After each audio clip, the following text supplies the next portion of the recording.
Good morning, ma'am. Good morning. Good morning, ma'am. Good morning, everyone. Good morning, ma'am. Good morning, ma'am. Good morning. Good morning, everyone.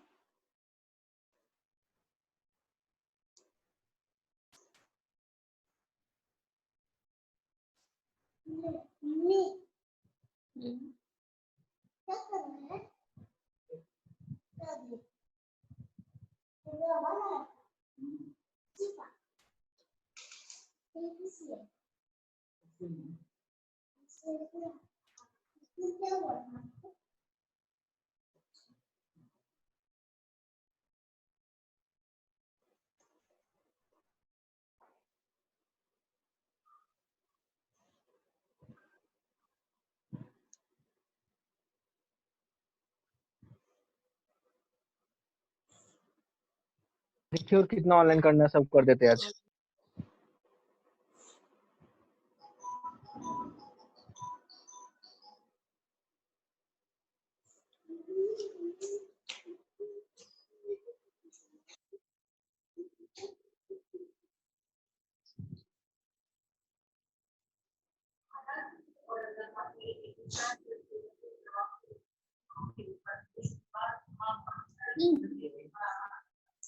I'm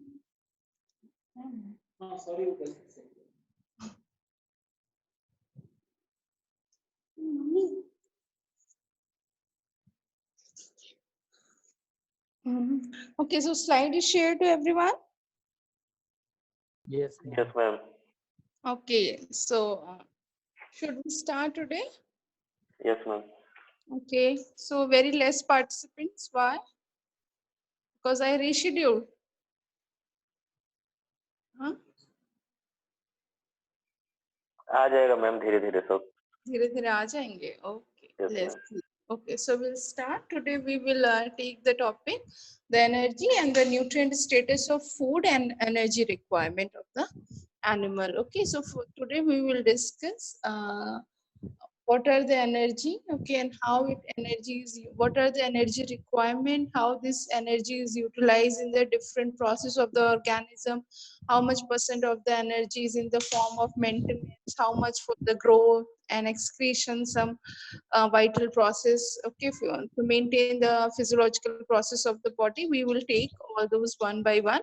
Okay, so first we will take what is energy. Okay, so if we have to define the energy, this is basically energy is defined as a capacity to do work, okay, in any organism, okay, any living organism, okay, who have to sustain the life, okay, to maintain the life, for growth, for reproduction.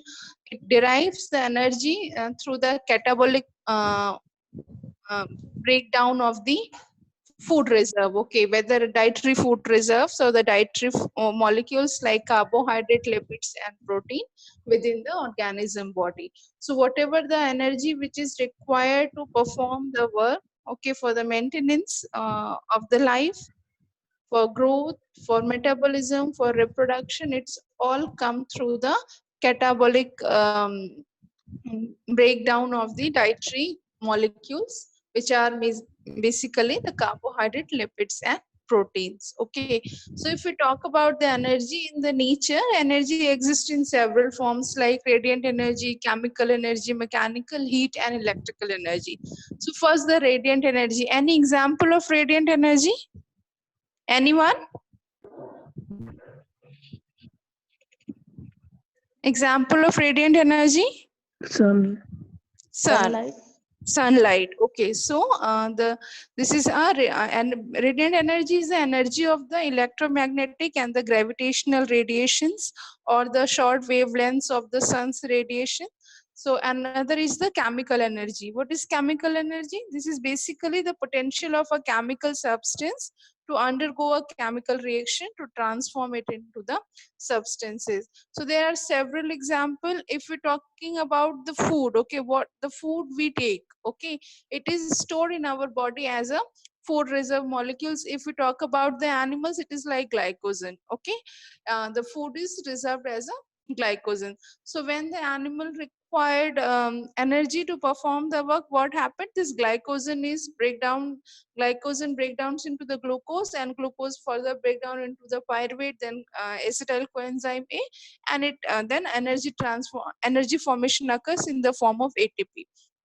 Okay, so all this process, the energy is forming due to the breakdown of the chemical bonds between the compounds. Okay, chemical compounds. So this is one of the example of the chemical energy. Or suppose when we talk about the automobiles, like diesel, petrol. Okay, these are also when these means gasolines or the petroleum oils, what they did here also, it basically converts the chemical energy into the work. Okay, so this is also one of the example of the chemical energy.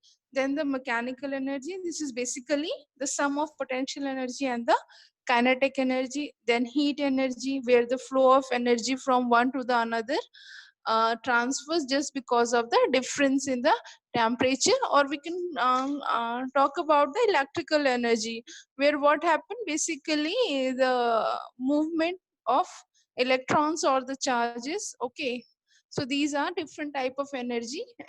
These are the type of energy which exist in the nature. Okay, so as I have already told, this energy is essential for the maintenance of the process such as cellular metabolism, growth, reproduction, and physical activity. Okay, and the life on the earth is dependent on the radiant solar energy.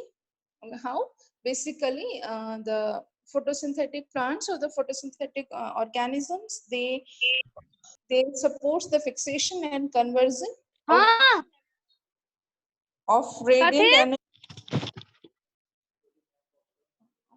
Okay, radiant energy into the form of chemical energy, that is basically a carbohydrate, and that carbohydrate is a energy source for the food reserve of the plants and animals. So on earth, the major source of energy is the radiant energy, radiant solar energy coming from the sun, and it is fixed in the form of chemical energy by the photosynthetic organism. Okay, by the process of photosynthesis, where this energy is fixed in a molecule carbohydrate, which is used as a energy source in the plant and animals. Okay, so now as we are talking about the energy, then we should know about the law of thermodynamics. Okay, so there is basically two law of thermodynamics. The first law shows that all forms of energy are interconvertible and they obeys the law of thermodynamics. So the first law is that energy may be transferred from one form to the another, but never be created nor be destroyed. Okay,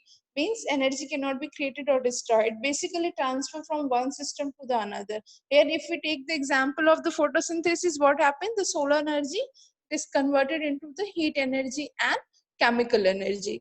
And the second law of thermodynamics states that the transformation of energy will occur from higher concentrated form to the lower concentrated form. Okay, or the most dispersed form.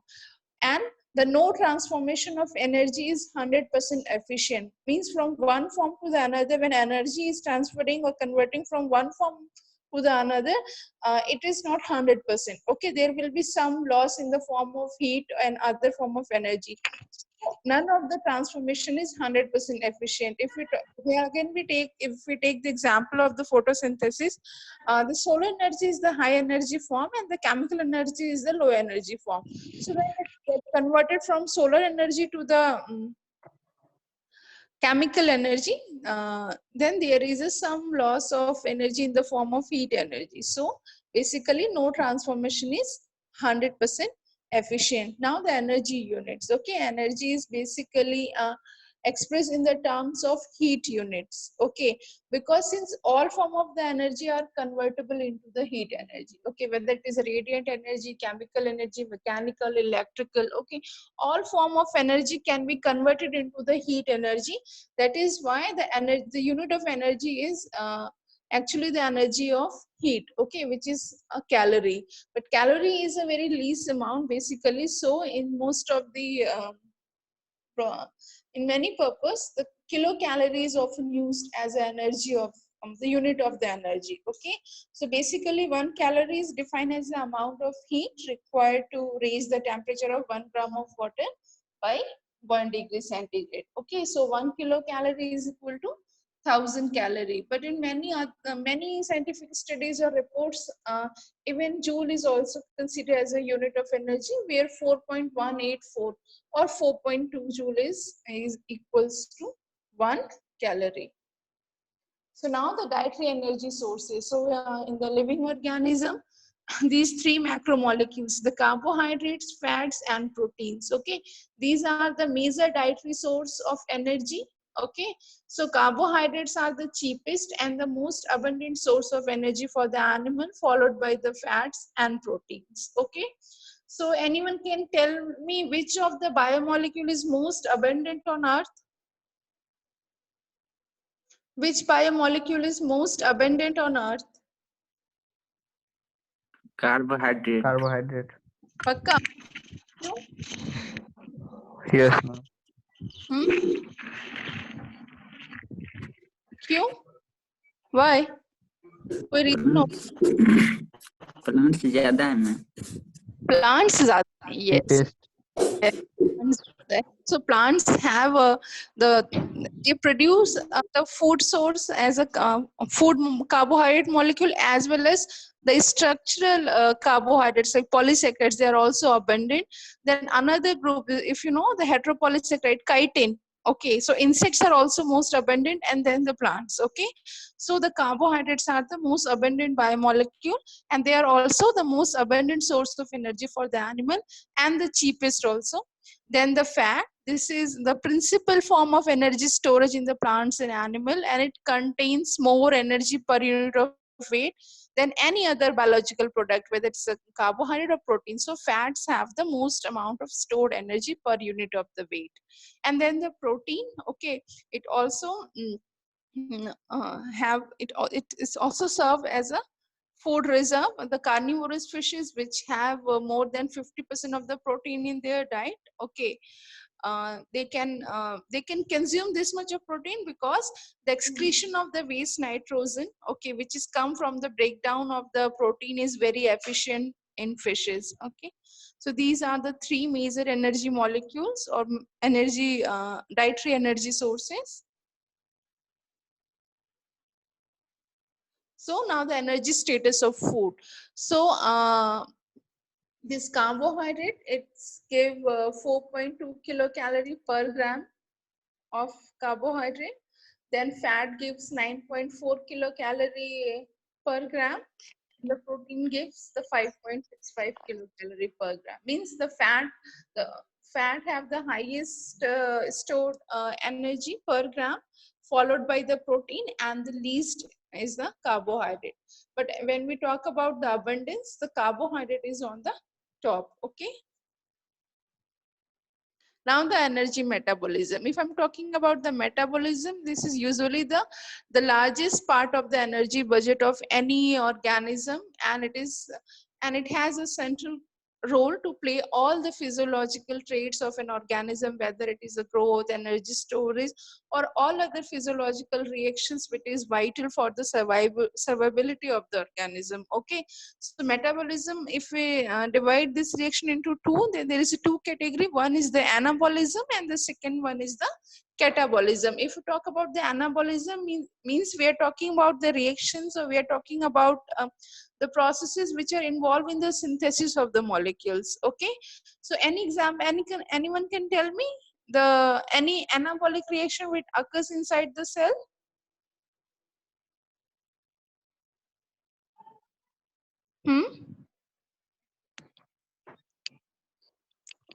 Gluconeogenesis. Genesis is what?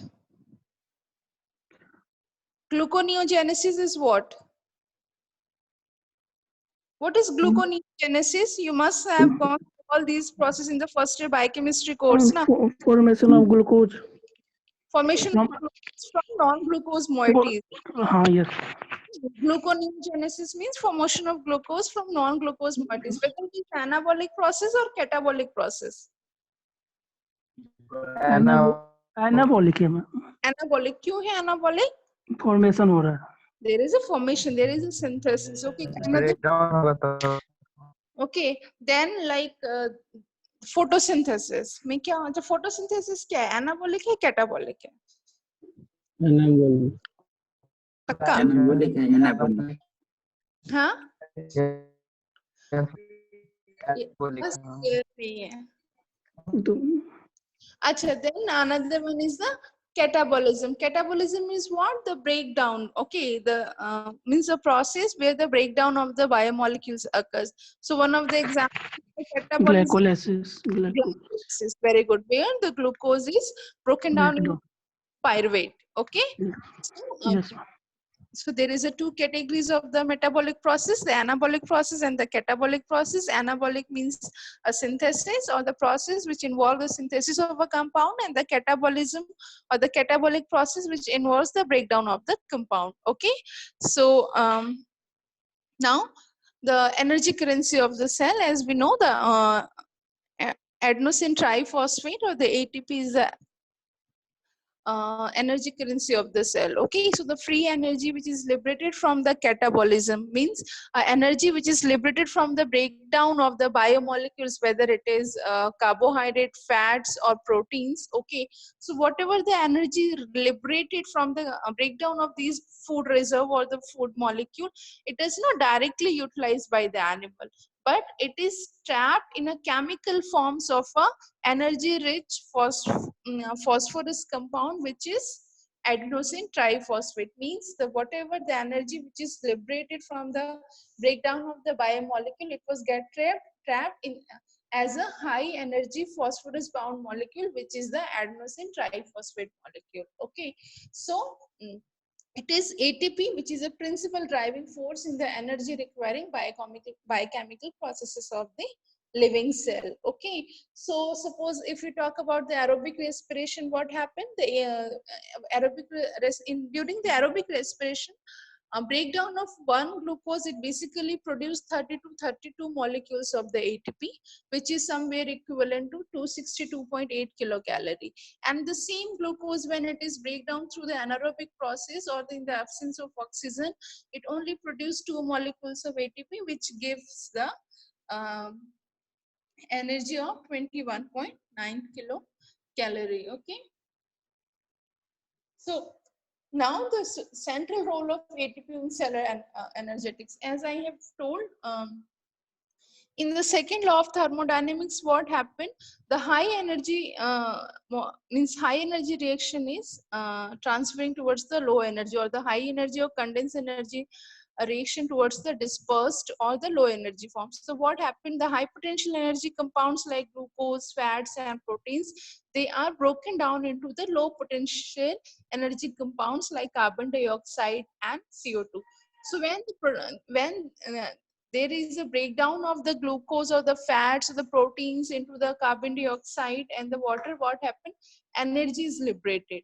So that energy is trapped in the form of ATP. Okay, now this ATP, the ATP which is generated by the breakdown of the glucose, fat or the protein molecules, or the breakdown of the dietary molecule, is now trapped in the form of the ATP, the high energy compound. So how this energy is used? This energy is used the first for the tissue repair, growth and reproduction. Then mechanical energy means like muscular contraction, whether the skeleton muscle contraction or relaxation, or the smooth muscle contraction relaxation, or the cardiac muscle contraction relaxation. Okay, then the electrical energy like the nerve transmission. Okay, so the central nervous system where the nerve transmission occurs simply by the flow of the electrons, okay, from one cell to the another neuron.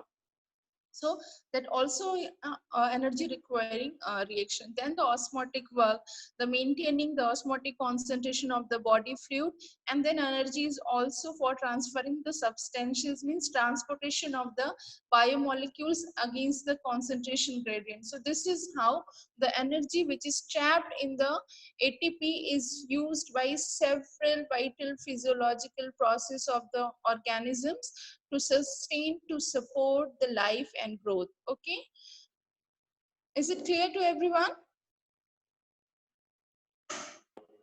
Yes, ma'am. So the next is the extraction of energy from the food stuff. Okay, so basically the energy from the food stuff or energy from the food biomolecules like protein, carbohydrates and fats, it occurs in the 3 stages. So in the very first stage, what happened, it is broken down into the smaller units. If we talk about, suppose if you're talking about the starch or the glycogen, it is broken down into the smaller molecules like glucose. Okay, or if we talk about the proteins, they are hydrolyzed into the smaller molecules like the amino acids. Okay, or we talk about the fats, then it is or the lipids, they are hydrolyzed into the glycerols and fatty acids. Okay, then what happened in the second stage of the energy extraction, what happened, these smaller units means amino acids, glucose, sugars, glucose, or the glycerol and fatty acids, they are further broken down into the more smaller compound. In most of the cases, they are broken down into the acetyl unit. Okay, which is joined to the coenzyme A, and now this acetyl coenzyme A enters the Krebs cycle. So in the third stage, where the ATP production occurs by the complete oxidation of the acetyl unit of the acetyl coenzyme A. So in this, the actual TCA cycle, the after the oxidative phosphorylation, all these molecules are oxidized into the means broken down into the CO2, and the energy is conserved in the form of ATP. What happened basically, if you remember the Krebs cycle, the 4 electron transfer molecules, 3 NAD and F1 FAD, okay, it enters the electron transport chain in the mitochondria, where the proton gradients form, and that proton gradients actually triggers or supports the synthesis of the energy molecule ATP. Okay, so basically the from first breakdown to the production of the ATP, it takes place into the 3 stages, 1, 2 and 3. In the first stage, breakdown into the smaller units like from protein to amino acid, polysaccharides to monosaccharides or the sugars, from lipids or the fats to the from fats to the glycerol and fatty acids. Then these smaller molecules are further broken down into the acid as a acetyl unit of acetyl coenzyme A. Now in the third stage, this acetyl coenzyme A enters the Krebs cycle, and then in the Krebs cycles, this electron transferred to the NAD and FAD molecule, which enters the ATS of the mitochondria, where the ATP formations occur. Okay, so this is how the breakdown of energy molecules occur into the smaller unit. Just see, from the proteins, there is a they broken in the peptide bond get broken down, and it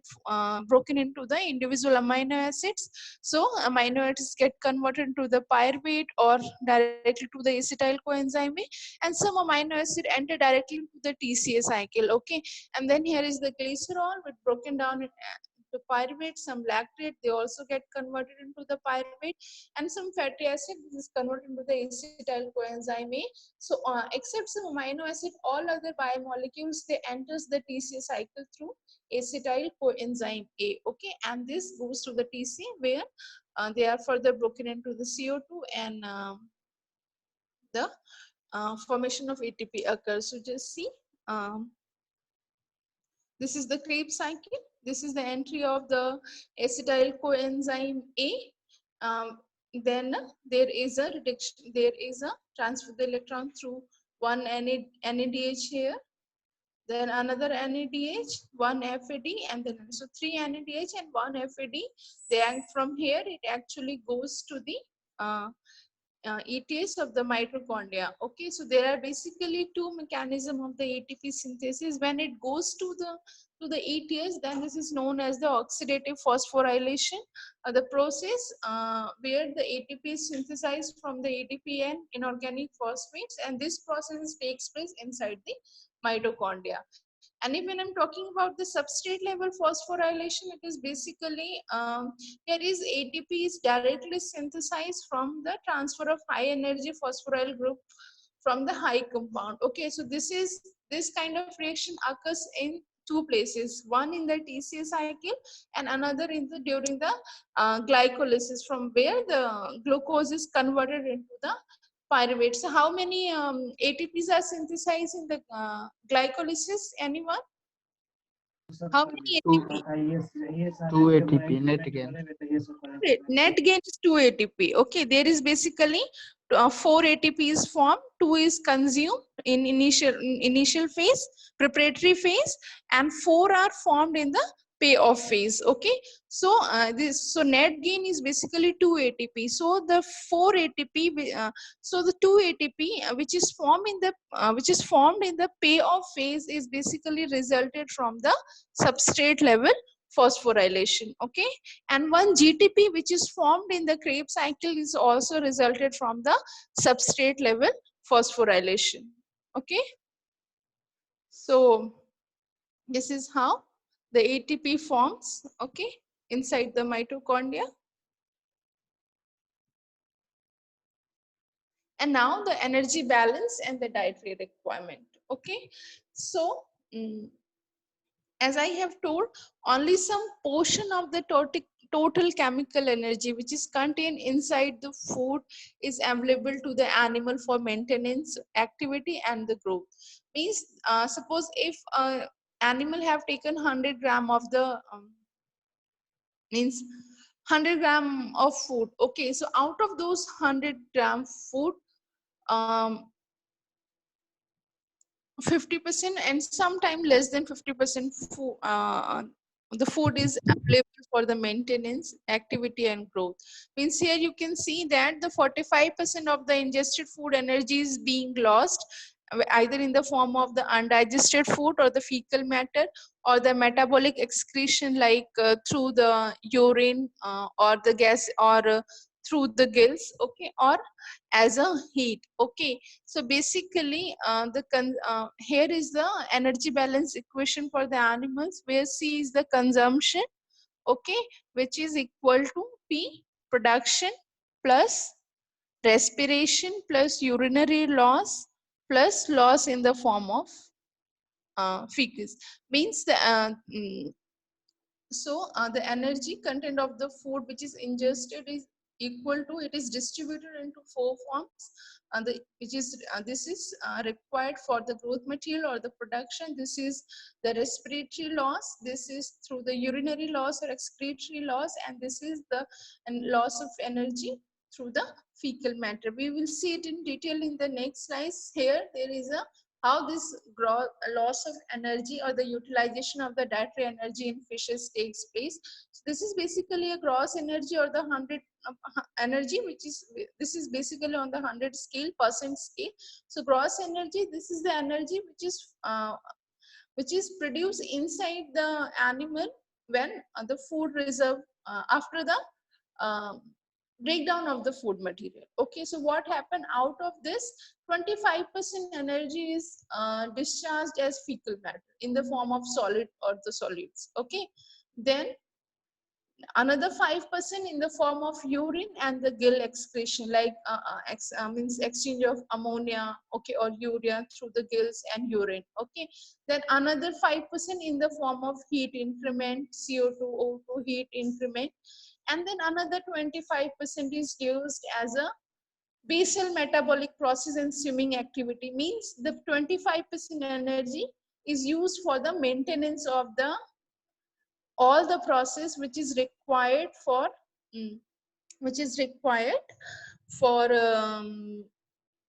all the vital or the physiological process of a living cell. Okay, then remaining 30%, this 30% energy is converted to the growth energy. Means if fish has the 100%, he's taken the 100% food, only 30% is used as a growth energy, 25 as a maintenance, and remaining is lost in the form of fecal matter or in the form of urine or gill excretion or in the form of heat increment. Okay, so here we can see that the energy distribution 100%, 13% fecal energy, then from 100 to 87% digestible energy. Okay, from this 87% digestible energy, 70% is the metabolizable energy, which is for heat production, and from there only 70% net energy is used by the animal. Out of the 70%, 37% for maintenance and the swimming. Movement means basically swimming, and 33% is for growth. Okay. So now this is what are the factors which alters the energy need of the organism? Okay, here we will discuss the factors which alter the energy need of the fishes particular. So first we will take temperature. Okay, so because fishes are the cold-blooded animals, so they do not attempt to maintain the body temperature with this environment. Okay, so they are a cold-blooded animal. So the temperature in if the change is not very significant. Mm. Mm. Mm. So if this change is not very drastic, okay, so the increase in temperature, okay, in the fishes,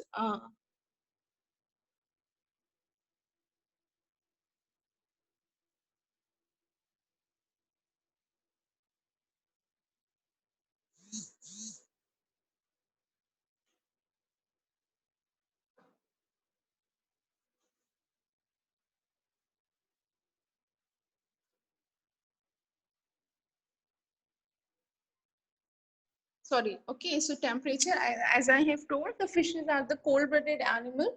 So what happened, they don't spend the energy to maintain a constant body temperature. What happens, suppose if there is a decline in the body temperature, the temperature of the surrounding water, the temperature of the fish also decline, and there is a reduction of the metabolic rate. Okay, suppose if the temperature of the water of surrounding water increases, there is an increase in the body temperature of the fish, and then it cause the increase in the metabolic rate. Okay, because they are cold-blooded animals, so increase and decrease in the temperature does not alters much energy needs as compared to the warm-blooded animals. Okay, now the water flow. Suppose if our fishes are forced to swim, fishes always swim against the flow, is it? They always swims against the water current or against the water flow. So if the current or the flow of the water is very fast, okay, so what happens?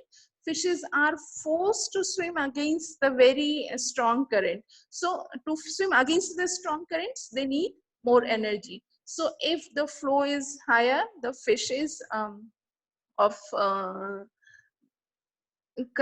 means required more energy for swimming. Then the body size. Okay, the smaller fishes produce more heat per unit of weight as compared to the larger animal. So the smaller fishes energy requirement is more as compared to the young fishes. You are having one course of finfish. One course you have finfish breeding and hatchery management का एक course है ना आपका? Yes, ma'am. Yes, ma'am. You if you have gone through the nursery rearing, okay, you must have you must have learned that for nursery rearing or the smaller fishes, the feed per kg of body weight and the time of feeding, okay, the interval of feeding, the amount of feed which is required per unit of body weight in the smaller fishes is very high than the adult one, okay, or the large fishes. The reason is this, because the smaller fishes produce more heat per unit of the weight, so they require they should be feed on the higher percentage of the body weight of the fishes. Okay, so smaller the fishes, higher will be the body requirement. Now the level of feeding. Okay, the level of feeding also affect the energy expenditure of the fish, because after feeding, what happened? The oxygen consumption increased. Okay,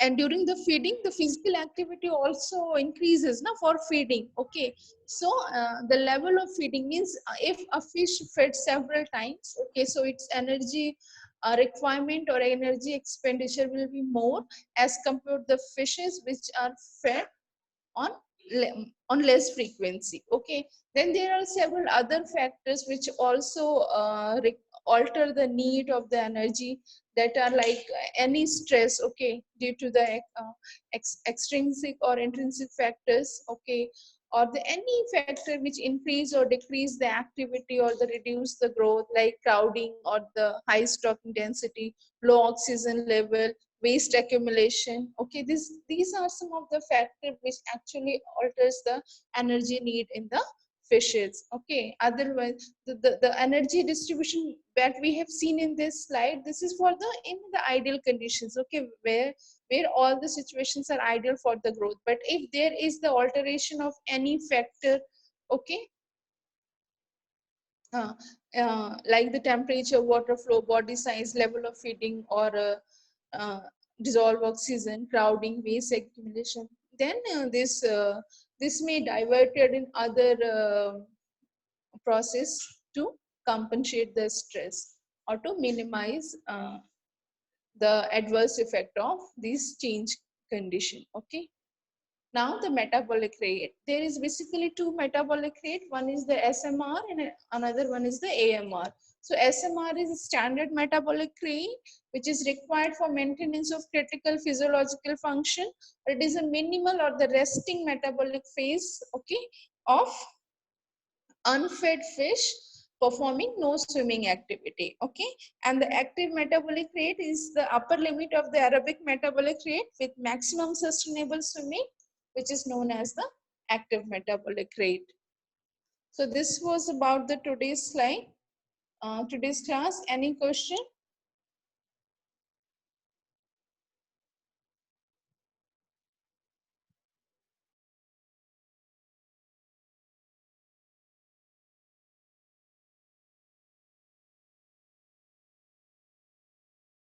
कोई question नहीं है? Hello ma'am.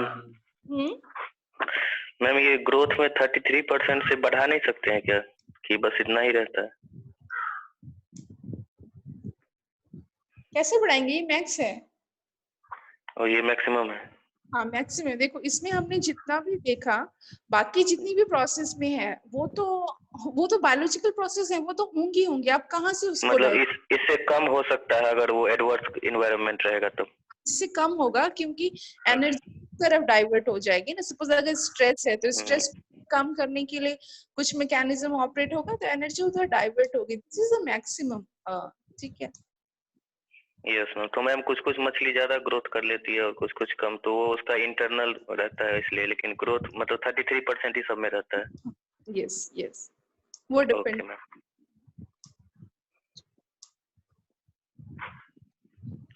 Any other query? No ma'am.